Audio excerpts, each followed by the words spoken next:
Olá, estamos de volta com a LERJ Debate. Conversamos hoje sobre a CPI que apura os motivos da crise fiscal do Estado. Falávamos no primeiro bloco sobre a questão dos benefícios fiscais, né? Aqui na audiência que tratou da dívida ativa foi apresentado um dado, né, que 4.700 empresas do Rio de Janeiro, isso é um levantamento do governo, da Secretaria de Fazenda, são devedoras e receberam benefícios fiscais. Como isso aconteceu e por que isso aconteceu? Bom, por que aconteceu é porque o governo do Estado, Poder Executivo, jamais teve qualquer planejamento estratégico de desenvolvimento econômico e social do Estado.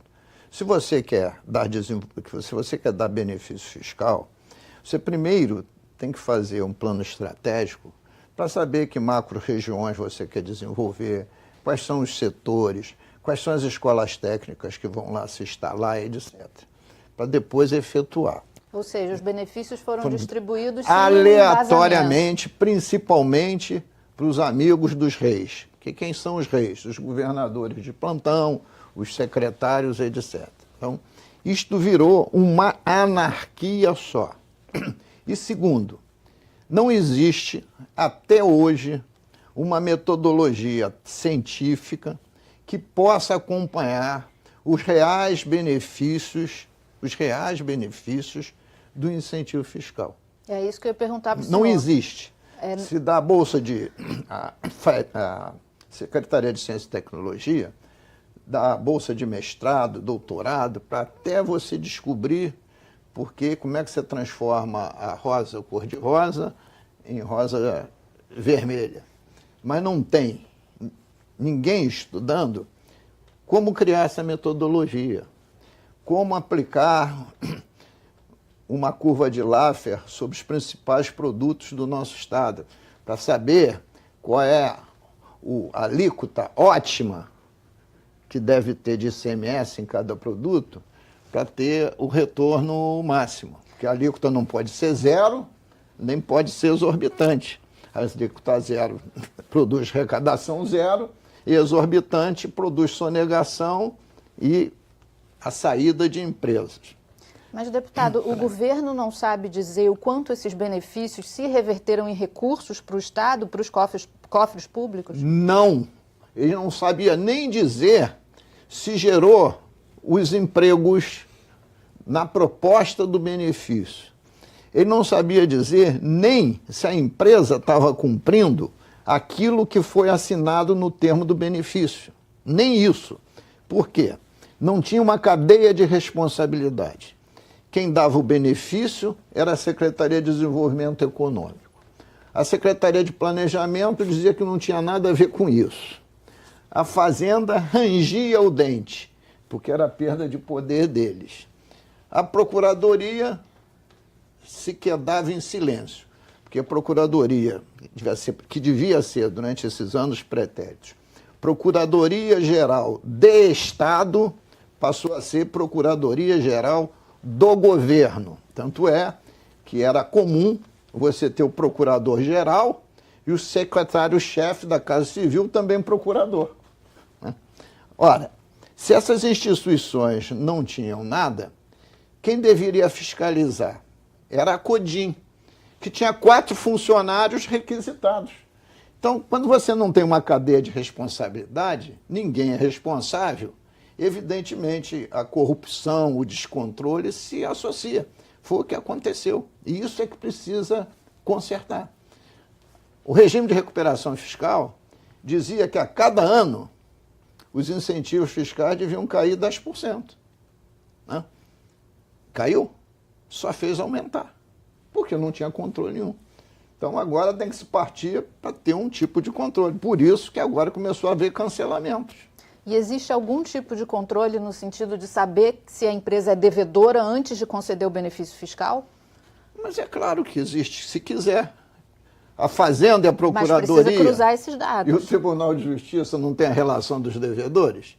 É só estar com a relação na mão. O senhor quer incentivo? Ué, mas está aqui o seu CNPJ, o senhor está devendo, então o senhor não pode ter. Quando o senhor quitar, o senhor volta aqui. Claro, é a vovó viu a uva. Claro que não é uma relação como essa dos 20 principais, mas é uma relação com 4.000 nomes. Mas não precisa consultar um a um. É um programinha de computador, joga lá o CNPJ, o nome, computador, pum, mostra. Você faz isso agora, se quiser. A empresa está com a dívida ativa, só precisa botar o nomezinho dela que sai no computador. Qualquer um faz. Então, voltando à pergunta, como isso aconteceu, né? Desrespeitando uma lei Aconteceu estadual. Porque usou-se como pano de fundo, né, a ausência de legislação federal sobre o assunto, né, a guerra fiscal, e todos que entram dizem assim, se a gente não fizer, outro Estado vai fazer. Isso foi o pano de fundo para implantar essa corrupção imensa e essa perda de recursos imensos. Corrupção na despesa é varejo. Corrupção na receita é atacado. Os números da corrupção na receita são estrondosos e mais difíceis de você fazer as investigações criminais.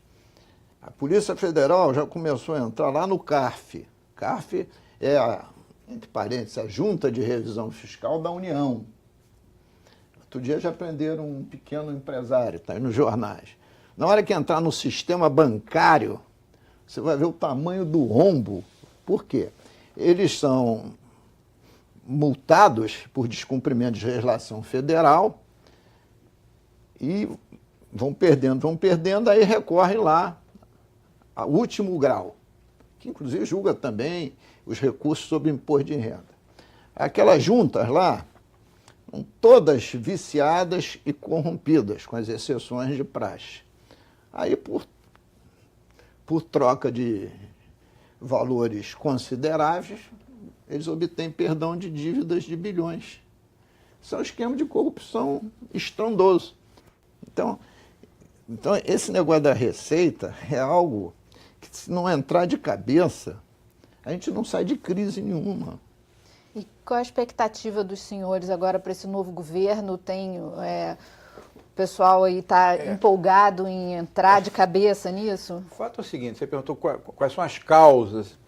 Aqui no Rio de Janeiro, durante muitos anos, se instalou uma cleptocracia. Cleptomaníaco é aquele que tem mania de roubar. Cleptocracia é um sistema de governo que tem por finalidade roubar. A finalidade deles era roubar. Então, na hora que entra um governo, todo governo tem defeitos e tem virtudes, mas que não é cleptocrata, vai melhorar. E todos nós contamos que, eu confio que não seja o caso. Então, nós contamos com isso. Vai ter defeito, vai ter virtude, mas eu acho que isso, pelo menos por enquanto, ficou no passado. Vamos ver. Todos temos grandes esperanças. Basta equacionar, ter bom senso, trabalhar junto, todos têm que trabalhar junto para melhorar, e, acima de tudo, tem que cumprir a lei e fazer leis cumpríveis. Também tem isso, né? Tem que ter lei cumprível, que você saiba que pode, efetivamente, as pessoas possam cumprir. Eu torço muito e acho que vai dar certo. Complementando o raciocínio do desembargador, o executivo, né, tinha esse caminho da cleptocracia, quer dizer, o desejo de roubar, mas isso piorou, porque daí derivou para a plutocracia, que é o conluio dos executivos corruptos com os empresários corruptos. Claro que parte. E essa plutocracia que estourou o Brasil. E a esperança nossa é que isso, evidentemente, possa ser afastado da gestão pública. E ainda voltando àquele montante dos 22 bi que tem possibilidade de serem recuperados. Foi falado aqui na audiência pública que a Justiça poderia, por exemplo, fechar acordos, negociações. Como é que o senhor vê isso? Isso é possível? O senhor acredita nesse caminho? Não, esse caminho é o caminho, além da informatização, porque alguns anos atrás, quatro anos atrás, o município aceitou fazer um tipo de programa em que o devedor pudesse pagar parceladamente, uma parte dos juros seria retirada. Nós chamamos isso de concilia. Foi feito com o município. Teve um resultado muito bom. Quase 2 bilhões. E outros municípios fizeram também todos com resultados altamente satisfatórios. Naquela época, nós procuramos o governador e ele não quis fazer. Não quis fazer. Não foi feito. Isso precisa de lei, porque, na verdade, você está renunciando, é uma renúncia fiscal, porque na hora que você fala, ó, você vai pagar em 10 vezes o que você está devendo, ou até em 20, e eu vou tirar o juros para você poder pagar. Você está renunciando uma parte do que seria devido ao Estado. Só através de lei é possível. Agora, o judiciário está preparado. Nós temos a experiência Ou do seja, que foi isso feito. poderia ser feito. A hora que quiser. Olha só complementando. Aqui, na gestão passada, nós fizemos um programa chamado Recupera Rio, visando o ICMS e o IPVA. O governo implementou? Implementou, como foi, nos moldes do Concilia, tentou ali para dar uma satisfação, chamar um ou outro, que não deu um resultado absolutamente pífio. Qual é o problema agora? Que a gente tem que parar juridicamente para interpretar. Se você, à luz do regime de recuperação fiscal, a gente tem que ter uma forma jurídica de fazê-lo, talvez com a anuência do CONFAS, Isso. porque hoje eu não poderia fazer isso. Isso. Você está entendendo? Você não pode renunciar a nada. Não posso renunciar a nada. É um dos itens do regime de recuperação fiscal. Mas por isso que na audiência pública de ontem, nós vamos fazer agora uma outra com os conselheiros que fiscalizam o regime.